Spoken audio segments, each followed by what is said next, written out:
మా చిన్నప్పుడు మా అమ్మగారు నెయ్యి తయారు చేస్తే ఆ వాసన ఆ బజార్ మొత్తం వచ్చేదండి. ఆ తయారు చేసిన నెయ్యి అంత పచ్చిమిరకాయలు పచ్చళ్ళలో వేసి అన్నం పెడితే ఆ రోజుల్లో తింటుంటే ఎంతో రుచికరంగా అనిపించేదండి. ఇప్పుడేమో ఏదైనా సరే మనమే తయారు చేసుకొని తినాలి, అంత రుచిగా అనిపించదు, తినాలి అనే ఆలోచన కూడా అనిపించదు. ఎందుకో ఎవరైనా చేసి పెడితేనే బాగా రుచిగుంది అని అనిపిస్తుంటుంది ఇప్పుడు. సరేలేండి, ఆ విషయాలన్నీ ఇప్పుడు ఎందుకులే. ఇప్పుడు మనం వీడియోలోకి వెళ్ళిపోదాం. ముందుగా మనం కాచి చల్లార్చి పెట్టుకున్న పాలు ఫ్రిడ్జ్లో పెట్టుకోవాలండి. ప్యాకెట్ పాలైనా పోయించుకున్న పాలైనా రెండిట్లో ఏదైనా సరే మీడియం ఫ్లేమ్లో మంట పెట్టించుకొని బాగా మరిగించుకొని కాగబెట్టుకోవాలండి. ఆ పాలు చల్లారిన తర్వాత మనం ఫ్రిడ్జ్లో స్టోర్ చేసుకోవాలండి ఒక 2 గంటల పాటు. అప్పుడు మీగడ మొత్తం బాగా మీగడ కట్టిద్దండి. దాన్ని తీసుకొని ఒక బాక్స్లో స్టోర్ చేసుకోవాలండి. ఒక 10 రోజులకి అట్లా వేసుకున్నట్లయితే రుచి బాగుంటుందండి. సరేలేమ్మా, మిగిలిన పాలు ఏం చేసుకోవాలి అంటారా? ఏం చేసుకోవాల్సిన అవసరం లేదండి, తోడు పెట్టేసుకుంటే సరిపోతుందమ్మా, రుచి ఉండదు కదా అంటారేమో. కొంత మీగడ ఉంచేసుకొని మళ్ళీ కాచుకొని మనం పెరుగు పెట్టుకున్నట్టయితే అన్నంలోకైనా మజ్జిగలోకైనా బాగుంటాయండి. అలా కూడా చేసుకోవచ్చు. లేదంటే టీ కాఫీలకు కూడా వాడుకోవచ్చు.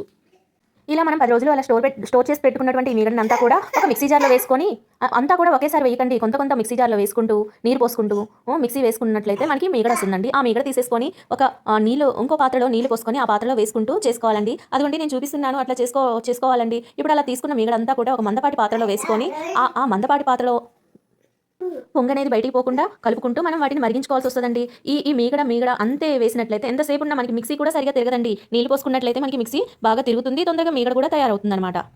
ఇంకా మీకు గాని కుదిరినట్లయితే చల్లనీళ్ళు పోసినట్లయితే బాగా తొందరగా మీగడ అనేది తయారవుతుందండి. ఈ మీగడతో మనం కూరలైనా తయారు చేసుకోవచ్చు, కాదు అనంటే నెయ్యైనా తయారు చేసుకోవచ్చండి.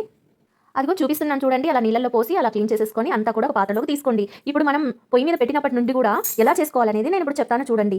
ఈ మీగడ అంతా కూడా ఒక పాత్రలో మందపాటి పాత్రలో పెట్టుకున్నప్పటి నుండి కూడా మంట అనేది హై ఫ్లేమ్లోనే పెట్టుకోండి. సిమ్లో పెట్టుకొని కాగబెట్టడం వలన నిదానంగా కాగుతుంది. పైగా అంత లేటు మనము కాగబెట్టలేము కూడా. ఫస్ట్ హై ఫ్లేమ్లో మంట పెట్టేసి ఈ పొంగ అనేది బయటికి పోకుండా మనం గంటెతో కలిపి పెట్టుకుంటూ ఈ నెయ్యిని అనేది తయారు చేసుకోవాలండి. ఎప్పుడైతే నురగలుగా వస్తుందో అప్పుడు మీడియం ఫ్లేమ్లో మంట పెట్టుకోండి. ఒకలాంటి గోధుమ రంగు ఎప్పుడైతే వస్తుందో అప్పుడు సిమ్లో పెట్టుకోండి. కొంచెం ముదురు ఒకలాంటి గోధుమ రంగు వచ్చినప్పుడు సిమ్లో పెట్టుకోండి. ఇక నెయ్యి తయారైద్ది అనిపించినప్పుడు మంట ఆఫ్ చేసేసుకొని ఆ నెయ్యిలో ఒక 2 తమలపాకులు కానీ ఉన్నట్లయితే, లేదంటే కొంచెం ఒక 10 లేదా 11 మెంతులు కానీ వేసి మనం వడకట్టుకొని ఒక డబ్బాలో స్టోర్ చేసి పెట్టుకున్నట్లయితే ఈ నెయ్యి చాలా అంటే చాలా బాగుంటుందండి.